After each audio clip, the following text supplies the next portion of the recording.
పశ్చిమాసియాలో మళ్లీ ఉద్రిక్తతలు చోటు చేసుకోవడంతో ప్రపంచ దేశాలు తీవ్ర ఆందోళన చెందుతున్నాయి.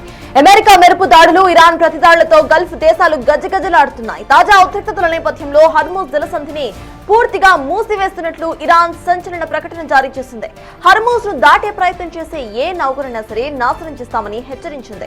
దీంతో మరోసారి ప్రపంచ దేశాలకు చమురు కష్టాలు తప్పేలా లేవు. ఇంధన ధరలు భారీగా పెరుగుతాయని అంచనా వేస్తున్నారు అధికారులు. ఇప్పటికే పశ్చిమ ఆసియా యుద్ధ ప్రభావంతో ముడి చమురు ధరలు భారీగా పెరిగాయి. అనేక దేశాలు ఆర్థిక సంక్షోభంలో చిక్కుకుపోయాయి. అమెరికా ఇరాన్ యుద్ధ భయంతో అంతర్జాతీయ స్టాక్ మార్కెట్లు కూడా కుప్పకూలే అవకాశం ఉందని నిపుణులు హెచ్చరిస్తున్నారు. యుద్ధాన్ని ముగించేందుకు చర్చలు చివరి దశకు వచ్చాయని, త్వరలోనే శాంతి ఒప్పందం కుదురుతుందని అధ్యక్షుడు ట్రంప్ ప్రకటించిన కొద్ది గంటల్లోనే అమెరికా ఇరాన్ దేశాల మధ్య ఉద్రిక్తతలు ఒక్కసారిగా పతాక స్థాయికి చేరాయి. హర్మూజ్ జలసంధి సమీపంలో తమ అపాచీ హెలికాప్టర్ కూల్చివేతకు ఇరాన్ డ్రోన్ దాడే కారణమని నిర్ధారించుకున్న అమెరికా శత్రు దేశ వైమానిక రక్షణ రాడర్ వ్యవస్థలను లక్ష్యంగా చేసుకుని విరుచుకుపడింది. ఇరాన్ లోని జాస్క్, బందర్ అబ్బాస్, ఖేష్మ్ ద్వీపాలపై యుఎస్ ఎయిర్ ఫోర్స్, నేవీ యుద్ధ విమానాలు బాంబుల వర్షాన్ని కురిపించాయి. ఈ దాడుల్లో ఇరాన్ విదేశాంగ మంత్రి అబ్బాస్ అరాఫ్చి మృతి చెందినట్లుగా సమాచారం.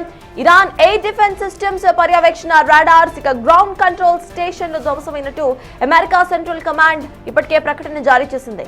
మరోవైపు అమెరికా దాడులకు ఇరాన్ కూడా గట్టిగానే బదులిస్తోంది. బహ్రెయిన్, కువైట్, జోర్దాన్ లోని అమెరికా స్థావరాలపై డ్రోన్లతో విరుచుకుపడుతోంది ఇరాన్ సైన్యం, ఇస్లామిక్ రివల్యూషనరీ గార్డ్స్ కార్ప్స్ సంయుక్తంగా బహ్రెయిన్ లోని అమెరికా నౌకాదళ స్థావరంపై భారీ డ్రోన్ దాడికి పాల్పడ్డాయి. అమెరికాకు చెందిన F-35 యుద్ధ విమానాలు హ్యాంగర్లను, సైనిక స్థావరాలను లక్ష్యంగా చేసుకున్నట్టుగా ఇరాన్ ప్రకటించింది.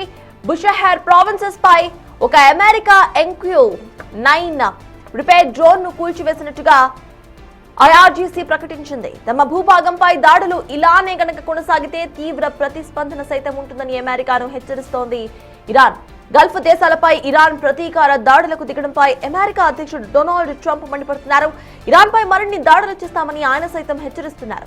శాంతి చర్చల్లో ప్రతిష్టంభనకు ఇరాన్ తగిన మూల్యం చెల్లించుకుంటుందని హెచ్చరించారు.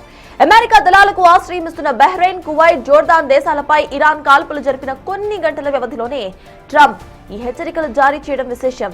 అమెరికా ఇరాన్ మధ్య మళ్లీ భీకర దాడులు మొదలు కావడంతో పశ్చిమాసియా రణరంగంగా మారిపోయింది.